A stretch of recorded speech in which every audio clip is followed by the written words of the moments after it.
재밌는 이야기인데요. 생각의 틀을 깨트리는 창의력 수수께끼 한번 맞춰보십시오. 김치만두가 김치에게 하는 말은 뭘까요? 김치만두가 김치에게 하는 말은 내 안에 너 있다 이겁니다. 동치미가 씌워지면 뭐가 될까요? 시치미가 되는 겁니다. 알파벳 A부터 Z까지 몇 개입니까? 모두 몇 자일까요? 세자입니다. 알파벳 세자입니다. 자, 전화가 자주 오죠. 전화. 가장 무서운 전화는 뭘까요? 무선 전화. 무선 전화입니다. 무선 전화. 엄마가 길을 잃으면 뭐라고 할까요? 맘마미아. 우리 집사님 잘하십니다. 날지 못하는 오리를 무엇이라고 할까요? 가오리입니다. 마지막이에요. 저 아프리카에 있는 사자를 넣고 끓인 국을 뭐라고 할까요? 동물의 왕국, 동물의 왕국이라 하는 겁니다. 쓸데없는 이야기로 한번 웃어봤습니다. 오늘 설교 말씀 나에게 주시는 말씀으로 아멘하고 받으면 역사가 일어납니다. 영국의 BBC 데일리 메일에 이제 이런 보도가 있었어요. 파키스탄 북동부에 살고 있는 한 임산부, 임신을 한 어떤 여성이 병원을 찾아왔는데, 파키스탄에 있는 자기 동네에 있는 병원에 찾아왔는데, 그런데 이마에 못을 박아서 고통 속에서 왔다는 것이에요. 그림을 한번 보시겠습니까? 이렇게 이마에 못을 박아서 왔다는 것입니다. 왜 자기가 머리에 이마에 못을 박았다는 거예요. 왜 박았느냐? 사연이 딸 셋을 낳았는데 지금 네 번째 임신을 했는데 네 번째도 딸이라는 겁니다. 그러니까 이 남편이 협박을 했는데 네 번째 딸을 놓으면 이혼하겠다 이런 이야기를 한 겁니다. 그러니까 자기가, 이 여성이 생각하기에 이 임신부가 자기가 저주를 받아서 지금 계속 딸을 놓는다고 생각해서, 그래서 이제 주술사를 찾아간 겁니다. 주술사를 찾아가서 이걸 어떻게 해결할 수 있는가 하니까 주술사가 가르쳐 준 게 이마에 못을 박으라고 했다는 겁니다. 그래서 자기가 고통스럽게 이마에다가 못을 박은 거예요. 그런데 못을 박자마자 너무나 극심한 고통이 찾아온 겁니다. 그래 도저히 견딜 수가 없어가지고 벤치 가지고 못을 빼려니까 더 고통스러워요. 그래가지고 이제 결국은 병원을 찾아왔다는 겁니다. 그러니까 엑스레이를 딱 찍어보니까 이랬습니다. 이 못이 5cm나 이마에 들어간 겁니다. 말아요. 그러니까 이마에 5cm나 얼마나 사람이 독하면은 이 참 수술가 이런 이야기 듣고 5cm를 머리에 자기 스스로 박았다 이 말이에요. 그런데 이게 못이 들어가서 가까스로 뇌를 피해 가지고 그래도 생명에는 지장이 없었던 것입니다. 미신이죠. 미신입니다. 그럼 지금까지 인류가 살아가면서 미신이 없었느냐? 지금도 있습니다. 비일비재하게 있습니다. 우리의 생활 가운데 미신을 믿는 게 많습니다. 전 세계가 다 인생들이 다 마찬가지 아니겠습니까? 인생들은 다 일어났던 어떤 어려움들, 역경들, 시련들, 고통들 이거 다 이겨내고 어떻게 하든지 복을 받았으면 좋겠다는 마음들이 누구에나 있기 때문에 누구나 다 복을 받고자 하는 마음이 있으니까, 그러니까 미신을 찾는 겁니다. 간단한 예로 돼지 꿈을 딱 꾸고 나면 뭘 사러 갑니까? 복권 사러 갑니다. 우리 중학교 때 이런 일이 있었어요. 아이들끼리 우리 이제 돼지 꿈을 꿔가지고 복권 당첨돼 가지고 그걸 가지고 뭐 하자고. 그래가 애들 몇 명이, 그럼 돼지 꿈을 어떻게 꾸느냐? 돼지 저금통이 있었어요 이전에. 요즘도 있는지 모르겠지만 돼지 저금통을 누가 제안을 했어요. 친구가 돼지 저금통을 자기 전에 한 10분 정도 딱 보고 있으면 꿈에 돼지가 나타난다고. 그래가지고 우리 몇 명이 짱구 같은 놈들이 그 돼지 저금통 다 보고, 이제 우리는 복권 당첨되면 그걸로 뭐 할 계획이 있어요. 톰 소요의 모험처럼 뭘 만들어 가지고 저 대마도에 한번 가보려고. 그래가지고 네 쳐다보고 그래. 그래 자다가 제 아버지가 그걸 아시고는 막 얼마나 혼이 났는지 몰라요. 예수 믿는 아이가 그런 거 뭐, 응? 미신 같은 요행을 바라고 그런다고 해서 얼마나 혼이 났는지 몰라요. 그러나 사람들은 지금도 보면은 돼지 꿈꾸면 로또 복권 사러 갑니다. 그게 미신 아니겠어요? 보면은 복을 받는다고 생각하니까. 굿도 하고 고사도 지내고, 요즘은 뭐 굿당에 가서도 고사도 지내고, 그리고 또 부적도 붙이고, 그리고 뭐 행사할 때 보면 돼지 머리 올려놓고 절하고, 지금도 합니다. 지금도 하고 있어요. 왜 돼지 머리를 올려놓고 복을 빌까요? 그게 보면은 신화가 있습니다. 돼지 머리를 올려놓고 복을 받는 게, 옥황상제가 백성을 보살펴 가지고 복을 줄 때 그 중간 역할을 돼지 머리가 한다는 거예요. 그래서 돼지 머리를 올려놓고 복을 그렇게 비는 겁니다. 제가 고등학교 때 서면시장에 가면은 국밥집이 있어요. 돼지국밥. 지금도 있습니다. 여러 개가 있는데 그 유명한 집을 운영하는 게 엄마가, 그런데 보면은 돼지국밥만 파는 게 아니고 앞에 돼지 머리를 팔아요. 그것만 사러 오는 사람이 또 많이 있으니까. 그런데 돼지 머리 한 번 국밥 먹으러 갔는데 그 엄마가 이제 우스갯소리로 우리한테 이야기를 해주는 거예요. 응? 이게 다 가격이 틀린다. 이래 이야기야. 어떻게 틀립니까? 그러니까 이게 표정이 좋은 거는 부르는 게 값이다. 그 돼지 머리가 싹 웃는 게 있습니다. 돼지 머리가 막 이게 고통스러워 찌그러진 것도 있지만은 표정이 싹 웃으면서 혀를 쫙 빼가 있는 거, 이거는 이제 부르는 게 값이랍니다.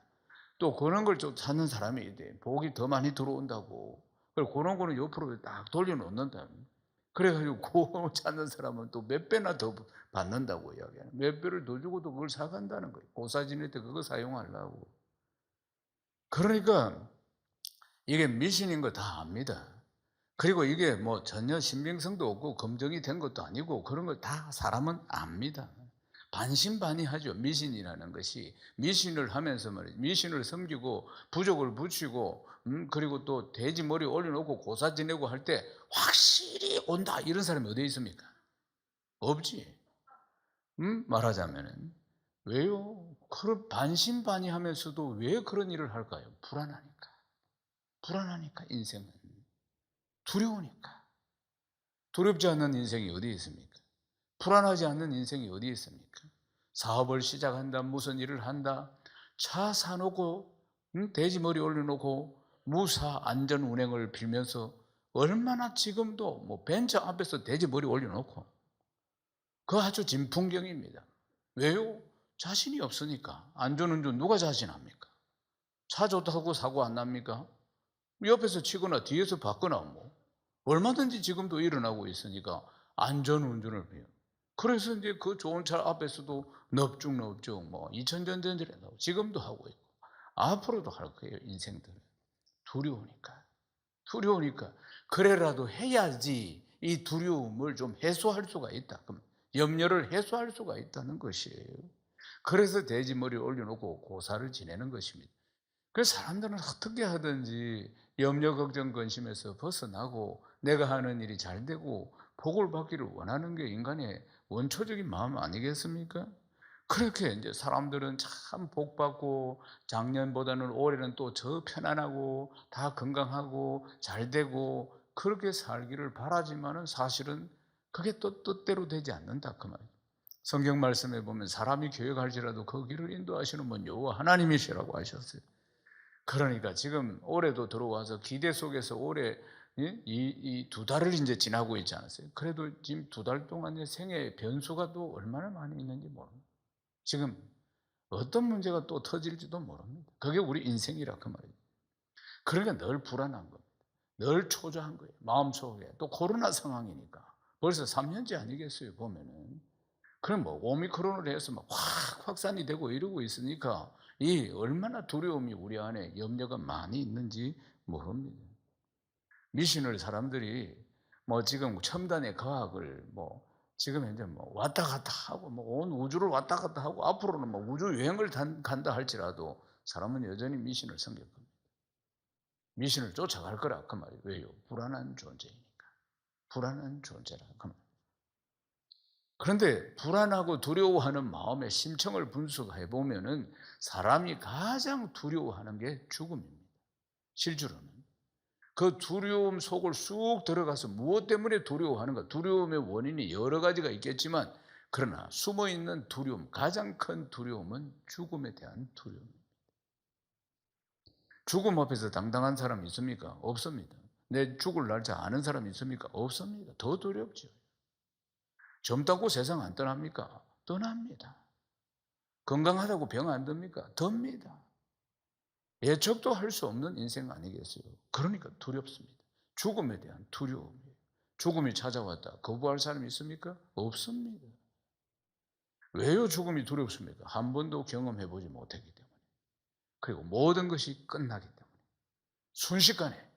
순식간에 내 인생의 모든 것들이 다 끝나기 때문에 죽음만큼 위협이 강하고 죽음만큼 두려운 게 없는 것입니다. 순식간에 다 끝나버리니까 모든 것들이 말이에요. 사랑하는 여러분, 그래서 사람들이 제일 두려워합니다. 죽음을 제일 두려워해요. 모든 것이 끝나고 모든 것이 단절되고 그렇기 때문에 그렇습니다. 그게 죽음의 세계 아니겠습니까? 그러면 죽음이라는 그 두려움들이, 죽음이라는 어떤 알 수 없는 고통이 죽어서만 찾아오는 게 아니고 살아서도 찾아옵니다. 숨을 쉬고 사는데도 죽음과 같은 고통을 당할 때가 있다 그 말입니다. 살아 있어도 어떤 상황 가운데서 말이에요. 지금 코로나 때문에 코로나 그러면 코로나를 경험한 사람이 전 세계 어느 정도 되나? 20%, 전 세계 인구의 20%가 코로나를 경험했답니다. 그러면 코로나로 인해서 죽은 사람은 얼마나 될까? 통계를 낼 수가 없다고 이야기합니다. 뭐 그걸 정확하게 수집해서 각 나라에서 일어난 걸 다 낼 수는 없지만 코로나를 경험했다. 이게 20%, 지구촌의 인구의 20% 이상이 이것을 경험했다. 그러니까 이 조그마한 눈에 보이지 않는 이 코로나 때문에 이 인류가 휘청휘청하고 있습니다. 말하자면 이 사실 앞에서 사람들이 갈수록 더 충격을 받습니다. 이런 문제 앞에서. 그러면서 일어나는 현상들이 뭐냐? 아, 인간은 무조건 죽구나.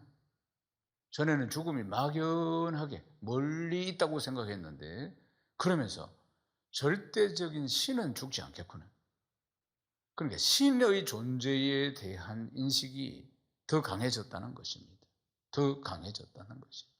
인간이 이 바이러스 하나를 이기지 못하고 이렇게 고통스러워하는 상황 가운데서 신의 존재에 대한 인식이 더 새로워졌다는 것이에요. 한편으로는. 사랑하는 여러분, 오늘 우리가 읽은 말씀도 이게 분위기가 심상치 않습니다. 예수님의 제자들이 지금 죽음 앞에 직면해 있는 겁니다. 아주 분위기가 심상치 않고 안 좋습니다. 지금. 문을 꼭꼭꼭꼭 잠그고 예수님 십자가에 달리신 이후에 그들이 발각되면 죽기 때문에 그러니까 들킬까봐 꼭 잠그고 지금 벌벌 떨고 있는 그런 상황입니다. 왜 문을 잠그고 숨을 죽이고 숨어 있었을까요? 죽을까? 죽음에 대한 두려움 때문에 그런 것입니다. 예수님이 십자가에서 비참하게 채찍에 맞아서 창에 찔려서 양발 손에 못에 찔려서 6시간이나 고통을 당하시면서 죽는 모습을 봤거든. 그들이. 그러나 그전까지는 어떤 예수님을 보고 있었습니까? 말씀 한마디로 죽은 나사로도 살리시고 물을 포도주로 다 만드시고 풍랑이는 바다 위를 걸어오시고 어린아이 작은 도시락 하나로 남자만 5,000명, 여자아이 다치면 2만 명을 먹이시고 12광주가 남는 기적을 베푸시는 그런 예수님이었어요. 그들이 3년 반 동안 따라다녔을 때 예수님은 그렇게 비참한 모습으로 나약한 모습으로 돌아가시는 분이 아니고 그들이 3년 반 동안 경험한 예수님은 전능하신 하나님의 아들이 있었어요. 가이사랴 빌립보에서 그랬어요. 그곳에서 이제 베드로가 주님이 1년 반 정도 사역했을 때 중간평가를 한번 하십니다. 제자들을 한적한 곳에 불러 모아놓고 그 지역이 가이사랴 빌립보입니다. 그리고 제자들에게 물어보는 겁니다. 너희들은 나를 누구라고 생각하느냐? 그러니까 베드로가 고백하죠. 마태복음 16장 16절 읽어보겠습니다. 시몬 베드로가 대답하여 이르되 주는 그리스도시요 살아계신 하나님의 아들입니다. 그러니까 지금까지 이 3년 반 동안 주님의 제자들이 본 예수님은 그러니까 그리스도이십니다. 그렇게 기다리고 기다리던 하나님의 아들이십니다. 메시아예요. 그러니까 그들은 3년 반 동안 정말 기대 속에서 주님을 따라간 거 아니겠어요? 그들이 가는 길이 옳다고 생각하고 따라온 것 아니겠어요? 그래서 주님이 하나님 아버지께서 이 세상을 너무나 사랑하셔서 독생자를 주셨다. 그렇게 말씀하셨어요. 그리고 이 독생자를 믿는 자는 멸망하지 않고 영생을 얻게 된다. 주님이 그렇게 선언하셨어요. 요한복음 3장 16절을 읽겠습니다. 하나님이 세상을 이처럼 사랑하사 독생자를 주셨으니 이는 그를 믿는 자마다 멸망하지 않고 영생을 얻게 하려 하심이라. 아멘. 제자들은 이 말씀을 딱 붙들었어요. 가는 곳마다 전했습니다. 가는 곳마다 하나님이 세상을 이처럼 사랑하사 독생자를 주셨다. 예수님 보내주셨다. 우리 예수님을 믿는 자마다 멸망하지 않고 영생을 얻게 된다. 얼마나 큰 소리로 이들이 자랑스럽게 전했겠습니까? 그런데 지금 예수님이 십자가에서 달리셔서 돌아가시는 장면을 보고는 그것도 처참하게 그들은 이제 거짓말쟁이가 된 겁니다.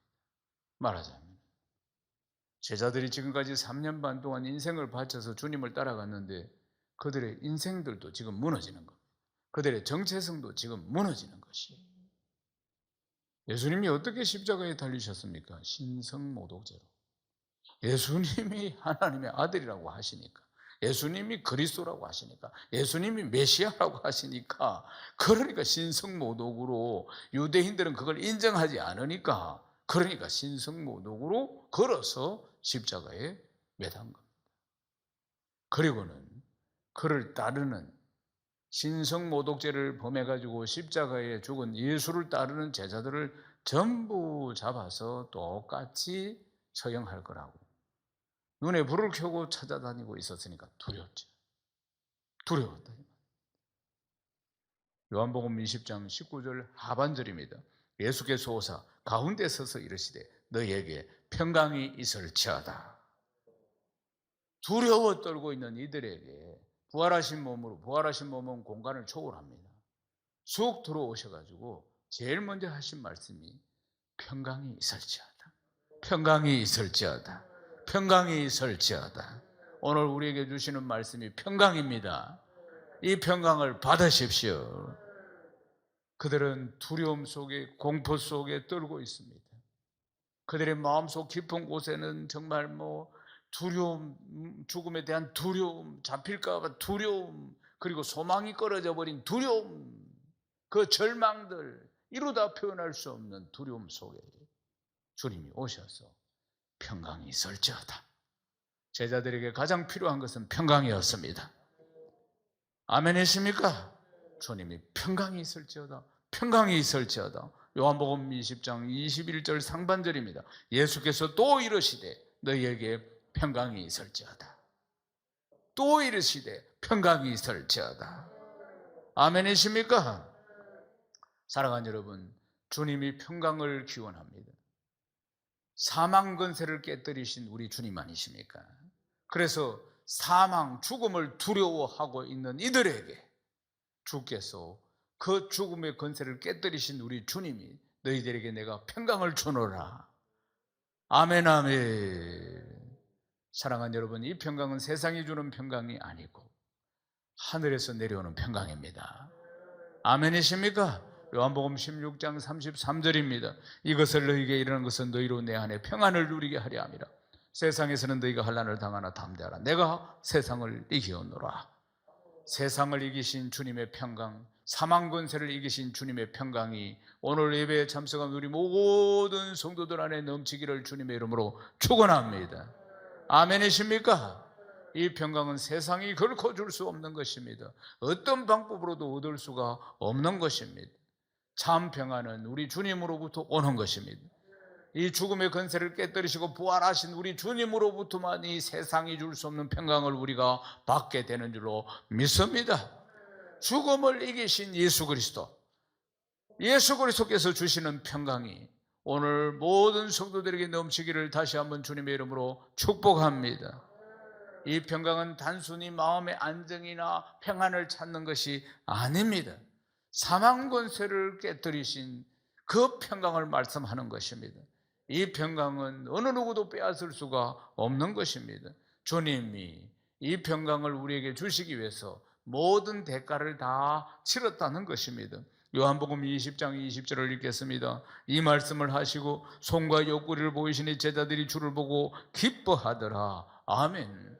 부활하신 주님이 손에 못자국이 난 그대로, 가시관을 쓴 흔적이 있는 그대로, 창에 옆구리에 찔린 흔적이 있는 그대로, 두 발에 못이 박힌 흔적을 그대로 가지고 오신 것입니다.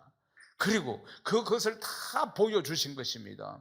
내가 너 상처와 염려와 너의 죄악과 너의 두려움을 내가 다 담당했다. 그 흔적인 것입니다. 모든 두려움을 내가 다 십자가에서 담당했다. 할렐루야. 내가 대가를 다 치렀다. 네 허물과 죄악의 대가를 내가 다 담당했다. 이 흔적을 일부러 다 가지고 오셔가지고 그들에게 다 보여주신 것입니다. 이사야 53장 5절에서 6절을 읽겠습니다. 그가 찔림은 우리의 허물 때문이요 그가 상함은 우리의 죄악 때문이라. 그가 징계를 받음으로 우리는 평화를 누리고 그가 채찍에 맞음으로 우리는 나음을 받았도다. 우린 다 양 같아서 그를 행하여 각기 제 길로 갔거늘 여호와께서는 우리 모두의 죄악을 그에게 담당시키셨도다. 아멘. 우리에게 평강을 주시고자, 염려 걱정 근심 많은 우리에게 평강을 주시고자 주님이 이렇게 다 담당해 주신 것입니다. 우리의 죄악을 다, 우리의 죄짐을 다 담당해 주신 것입니다. 사랑하는 여러분, 제자들이 주님의 못자국과 창자국을 보고 얼마나 기뻐하는지 요한복음 20장 20절을 읽겠습니다. 이 말씀을 하시고 손과 옆구리를 보이시니 제자들이 주를 보고 기뻐하더라. 기뻐하더라. 그걸 지우시지 않고 그대로 보여주셨다 그 말입니다. 그 흔적을 지우시지 않고. 왜 기뻐했을까요? 제자들이 주님이 자신들이 당하는 고통들과 죄로 인한 저주를 다 담당해 주신 확신을 가지게 되었기 때문에 그렇습니다. 아멘이십니까? 그래서 예수님이 주시는 평강으로 충만했다는 사실 아니겠습니까? 요한복음 20장 21절입니다. 예수께서 또 이르시되 너희에게 평강이 있을지어다. 아버지께서 나를 보내신 것 같이 나도 너희를 보내노라. 아멘 아멘. 사랑하는 여러분, 우리는 이 세상에 나가서 내가 받아 누리는 이 평강의 복음을 선포해야 합니다. 행복 모임을 통해서 두려움에 떨고 있는, 코로나로 인해서 여러 가지 인생살이로 두려움에 떨고 있는, 깊은 마음속에 죽음에 대한 두려움으로 떨고 있는 이 세상 사람들에게 세상이 주는 그런 잠시 잠깐의 쾌락이나 평강이 아니라 하나님이 주시는 평강의 이 복음을 전해야 합니다. 아멘이십니까? 어떤 인생의 말로 위로해 주는 것이 아니라 이 강력한 복음을 선포해야 하는 것입니다. 요한복음 14장 27절입니다. 평안을 너희에게 끼치노니 곧 나의 평안을 너희에게 주노라. 내가 너희에게 주는 것은 세상이 주는 것과 같지 아니라 너희는 마음에 근심하지도 말고 두려워하지도 말라. 아멘. 이 복음을 전해야 합니다. 평안을 너희에게 끼치노니 곧 나의 평안을 너희에게 주노라. 내가 너희에게 주는 것은 세상이 주는 것과 같지 아니하리라. 너희는 마음에 근심도 하지 말고 두려워하지도 말라. 이 복음을 행복 모임에서 선포해야 하는 것입니다. 우리 주님이 주시는 평강은 세상이 주는 것과 같지 않다는 것입니다. 마음에 근심하지도 말고 두려워하지도 말고 담대하게 이 평강의 복음을 전하십시오. 주님이 함께 하십니다. 성령이 역사하시는 것입니다. 이제 말씀을 마무리하겠습니다. 사랑하는 여러분, 주님의 그 몸에 난 상처들은 내 죄의 대가를 다 치르신 거 아니겠습니까? 내 인생의 죄로 인한 저주를 다 담당해 주시고 사망 권세를 깨뜨리시고 우리에게 영생을 주신 거 아니겠습니까? 사랑하는 여러분, 주님의 상처가 나의 불안과 나의 두려움과 나의 근심과 걱정과 모든 문제를 십자가에서 다 해결하시고 나에게 참 기쁨과 참 감사와 참 평강을 주시는 복음의 절대 능력인 줄로 믿습니다. 사랑하는 여러분, 주님의 이 참 평강의 복음을 온 세상에 전하는 복된 성도 다 되시기를 주님의 이름으로 축원합니다.